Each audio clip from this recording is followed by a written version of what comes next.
matin dans l'Épître de Paul aux Romains au chapitre 8.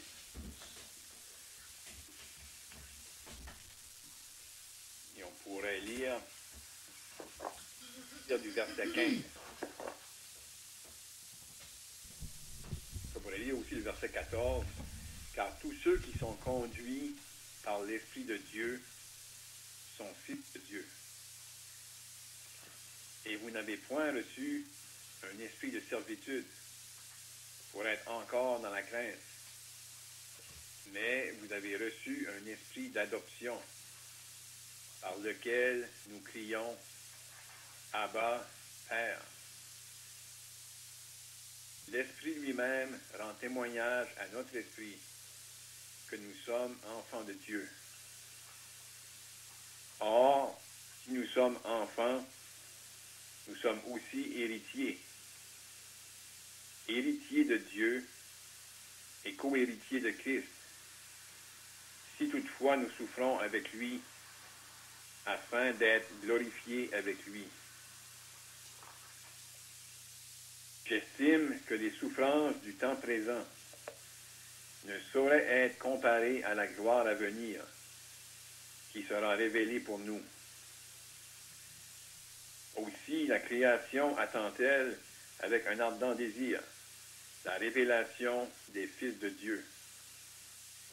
Car la création a été soumise à la vanité, non de son gré, mais à cause de celui qui l'y a soumise, avec l'espérance qu'elle aussi sera affranchie de la servitude de la corruption, pour avoir part à la liberté de la gloire des enfants de Dieu.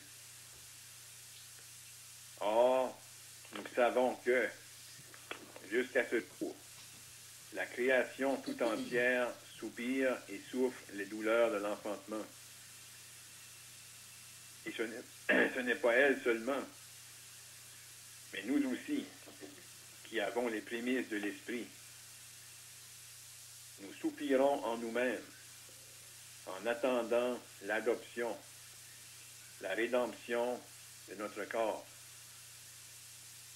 Car c'est en espérance que nous sommes sauvés. Or, l'espérance qu'on voit n'est plus espérance. Ce qu'on voit, peut-on l'espérer encore?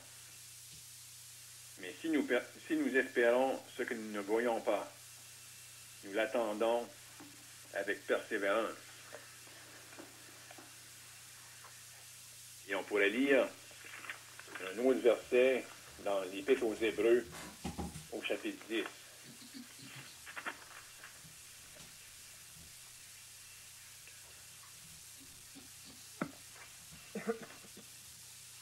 Hébreux, chapitre 10. Et on pourrait lire, à partir du verset 35, « N'abandonnez donc pas votre assurance, à laquelle est attachée une grande rémunération, car vous avez besoin de persévérance, afin qu'après avoir accompli la volonté de Dieu, vous obteniez ce qui vous est promis. Encore un peu de temps. Celui qui doit venir viendra, et il ne tardera pas. » Le Seigneur va bénir la lecture de ces saintes Écritures. Avant, j'aimerais simplement partager avec vous quelques pensées sur ce qu'on a lu dans l'Épître de Paul aux Romains. Et vraiment, l'apôtre Paul, dans l'Épître aux Romains, expose l'Évangile, on peut le dire, dans toute sa grandeur.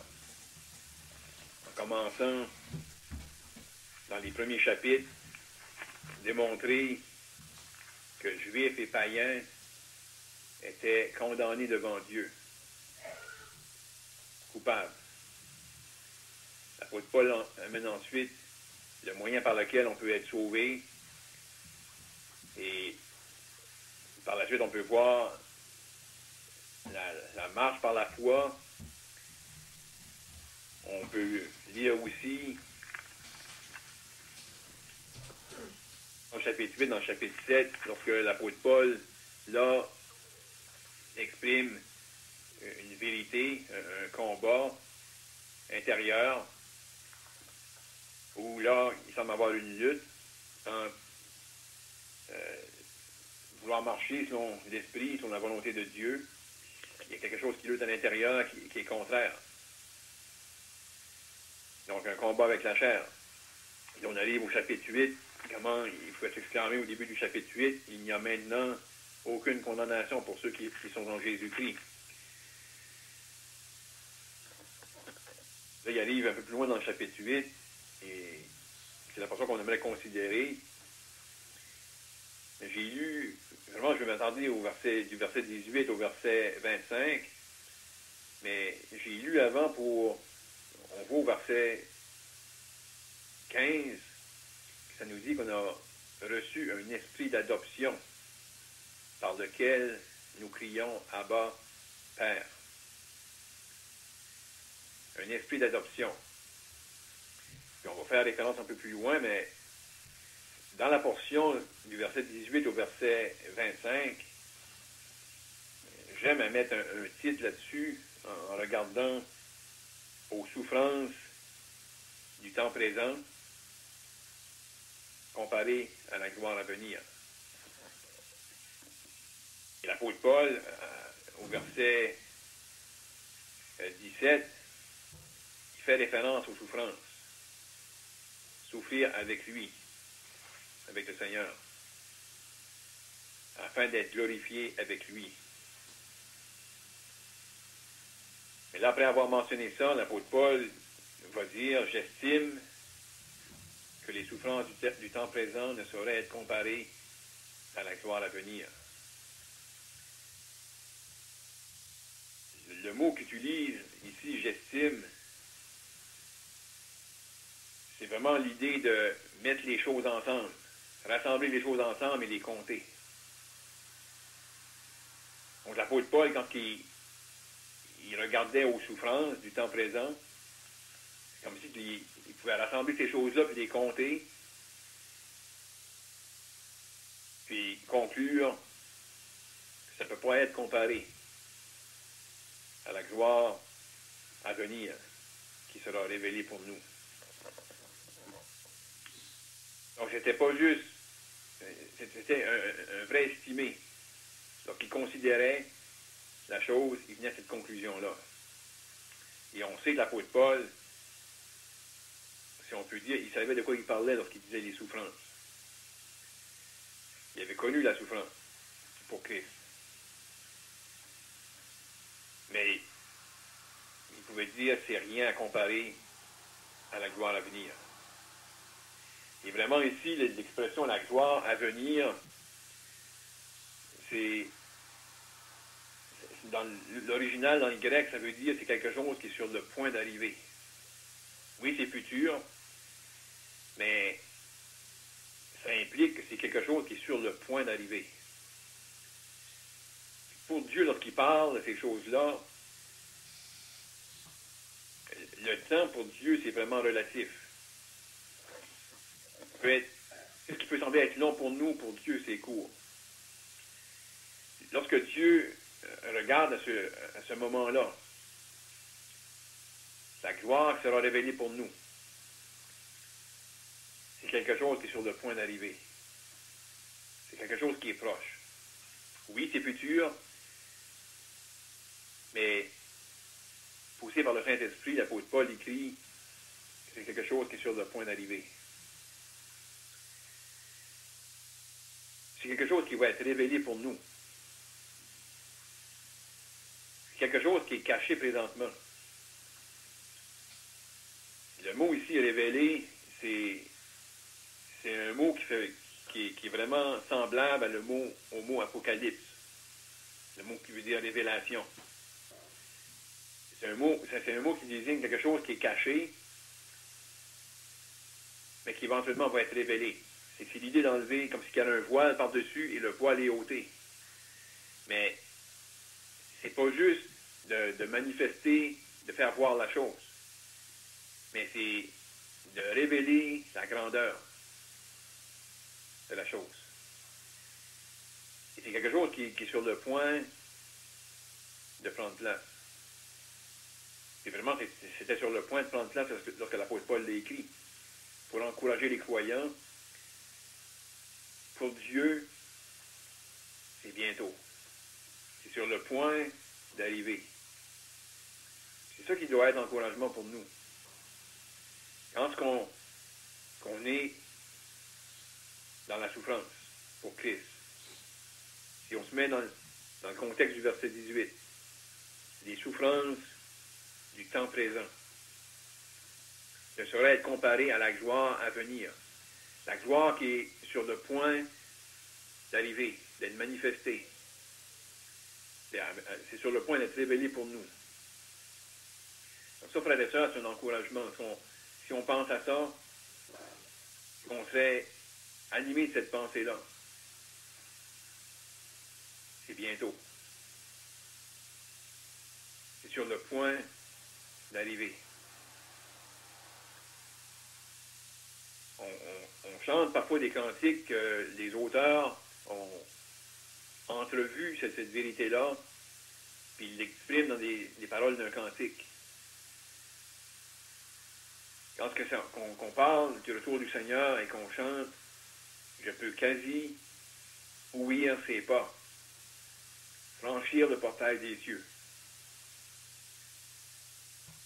Ça nous donne l'idée comme si le Seigneur est sur le point de revenir. Puis, il veut nous encourager avec ça. Il est sur le point de revenir, c'est sûr. Ça va être bientôt, très bientôt, que la gloire va être manifestée, elle va être révélée pour nous. Et vraiment, le mot, ici, quand ça nous dit la gloire à venir qui sera révélée pour nous, le mot gloire, parce que si vous êtes comme moi, on essaie de s'imaginer qu'est-ce que c'est, puis souvent on a l'idée, la gloire, c'est quelque chose qui est resplendit, c'est quelque chose qui brille, mais le mot gloire, apparemment à l'origine, le mot, qu'est-ce que ça signifie? Ça veut dire une opinion ou une pensée. Si c'est appliqué pour les hommes, ça peut être une opinion qui peut être fausse ou elle peut être vraie. En ce qui concerne Dieu, son opinion sur une chose ou sa pensée sur une chose, c'est vrai. Quand ça mentionne que la gloire de Dieu, la gloire à venir que ça va révéler pour nous, Dieu va manifester réellement les choses qui sont vraies, les choses que lui estime. Puis l'estimation de ces choses-là va être vraie. Si on pense que la gloire du Seigneur, ça nous dit qu'un jour, on va le voir tel qu'il est. Tout de suite, on peut avoir une opinion, on peut avoir une appréciation, on peut avoir des pensées en ce qui concerne le Seigneur. Et il y a un jour, on va le voir exactement comme qu'il est. Ça va être sa gloire. Il va être manifesté, puis on sait que ça va nous être révélé éternellement. On ne pourra pas dans un instant tout saisir sa personne. Mais sa gloire va être manifestée. Il y a aussi quelque chose qui va être manifesté pour nous. Aujourd'hui, Dieu a quelque chose en vue pour nous, mais c'est caché pour le monde. Quand le Seigneur va revenir et qu'on va être avec lui, on va être dans une condition, dans un état que tout de Ensuite, c'est caché pour le monde. Aujourd'hui, on peut dire au monde qu'on est sauvé.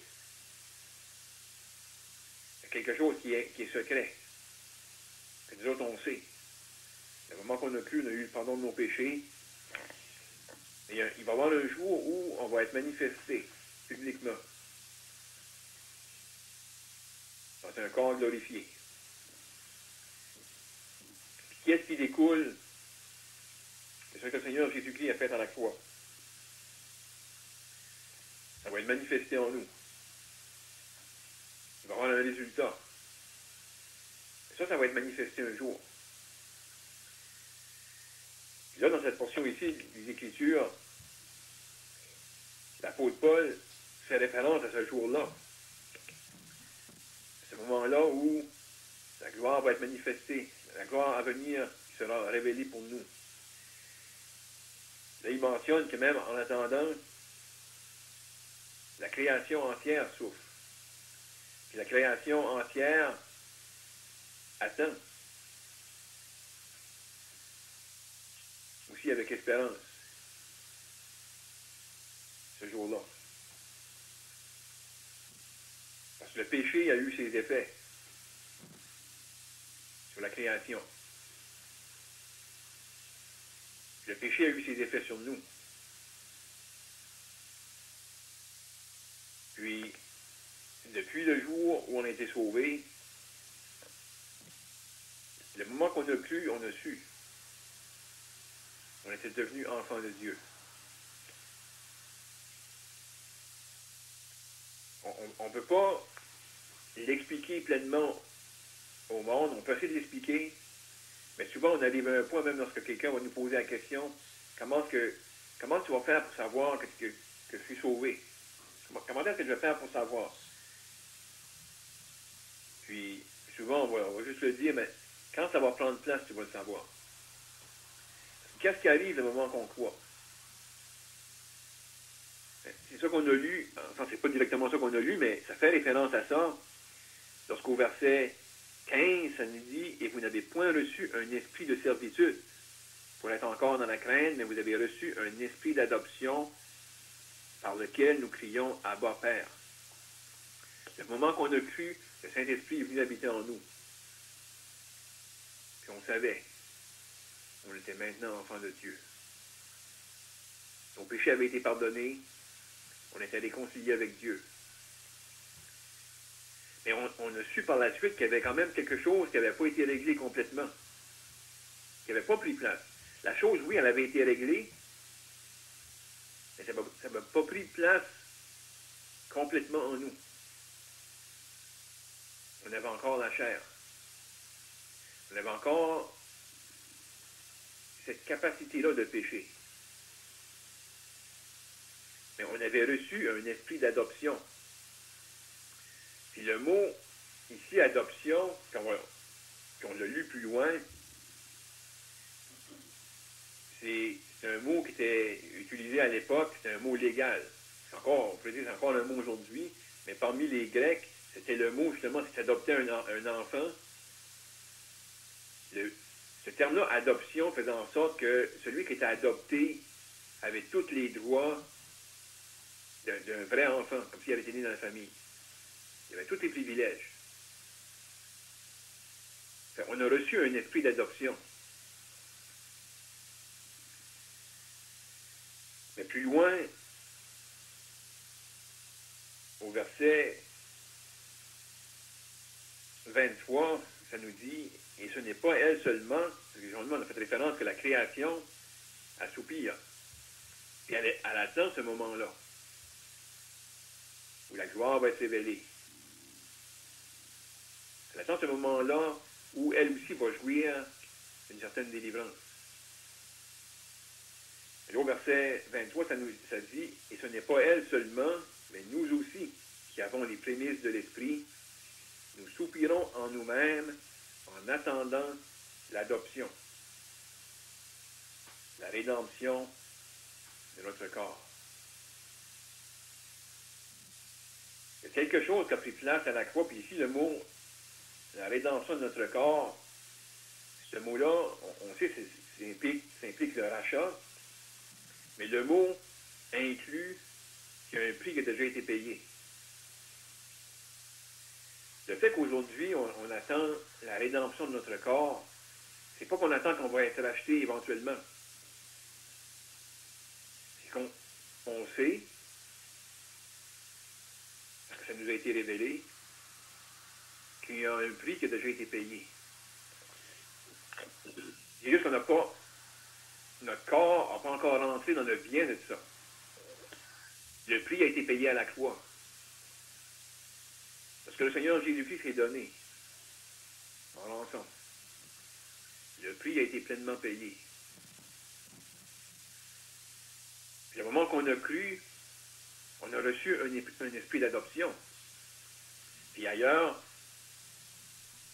dans l'Épître aux Éphésiens, ça mentionne que le fait qu'on a reçu cet esprit d'adoption-là, là, l'apôtre Paul utilise l'expression qu'on a été scellé du Saint-Esprit, lequel est un gage de l'héritage à venir. Dieu a mis un sceau sur sa possession. Il y a encore quelque chose qui n'a pas été accompli.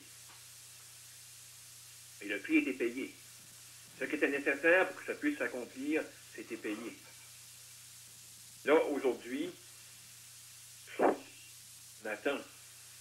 Nous soupirons nous-mêmes en attendant l'adoption, la rédemption de notre corps. Où on va rentrer pleinement dans ce privilège-là, d'être enfant de Dieu.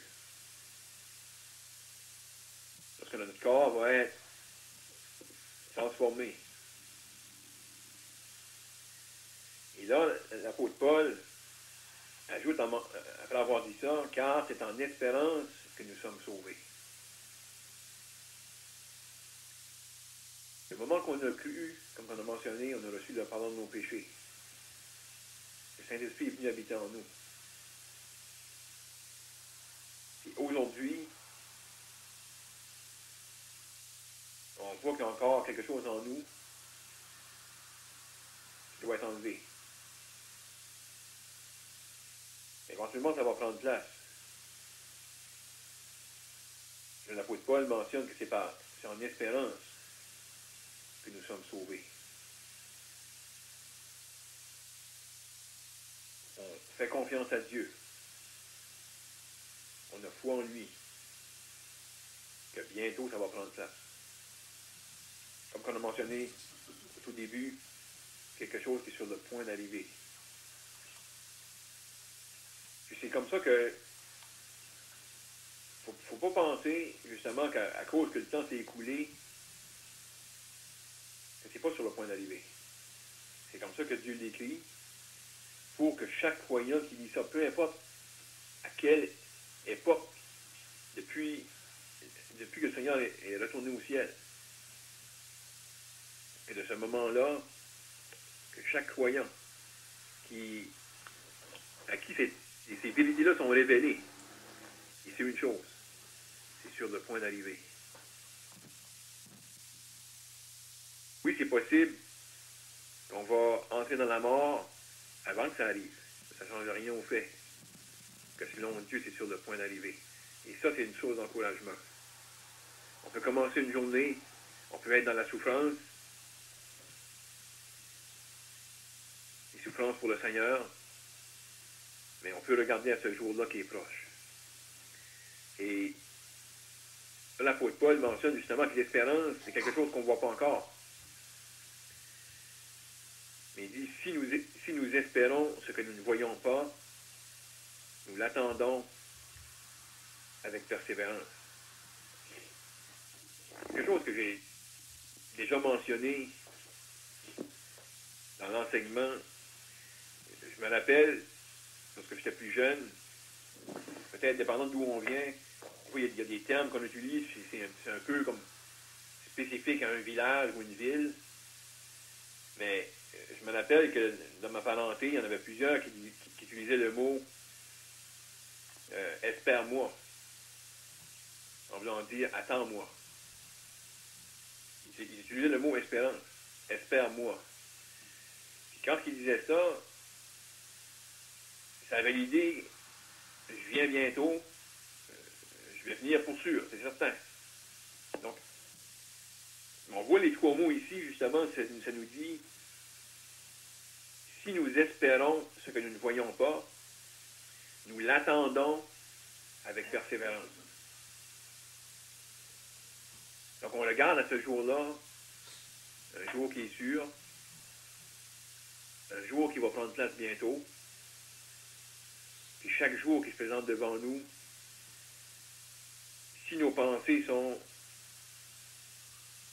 fixées vers ce moment-là,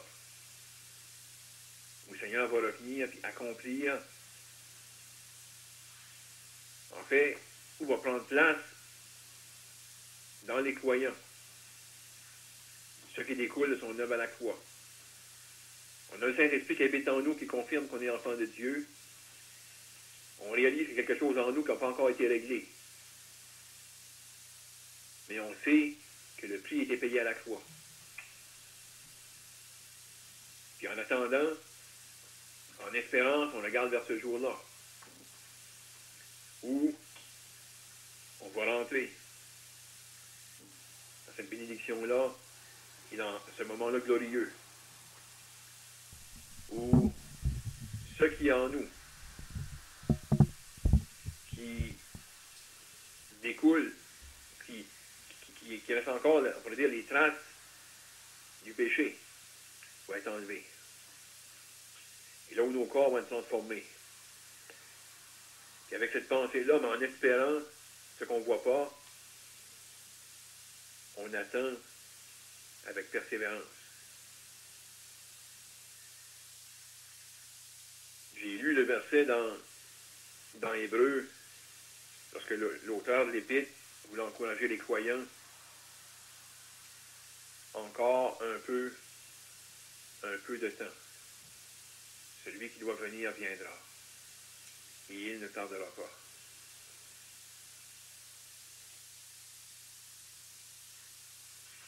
Ce mot-là, dans l'hébreu, dans le grec, dans ce verset-là, le mot, ça nous dit lorsque le mot est répété deux fois, c'est le même mot,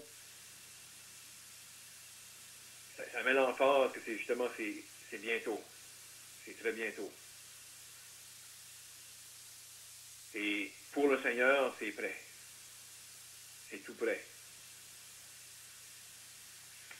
Donc, on pourrait s'encourager, frères et sœurs, et penser que bientôt, ça va prendre place. Et avec cette pensée-là, en regardant vers le futur, on va attendre avec persévérance.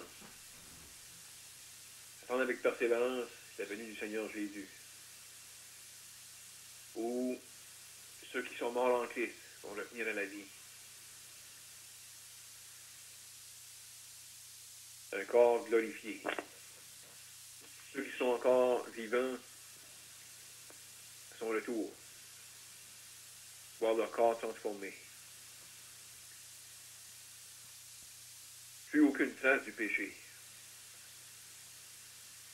Et là, on va voir le Seigneur comme qu'il est. Il va être révélé pleinement en nous. Frères et sœurs, ça ne va jamais prendre fin. On va le contempler, on va l'adorer, on va voir ses beautés que présentement on peut seulement entrevoir. On peut méditer, on peut essayer de sonder, mais là il va être pleinement révélé. Ça va être un jour merveilleux, frères et sœurs. C'est un jour qui va bientôt venir. Que Dieu bénisse sa parole. Amen.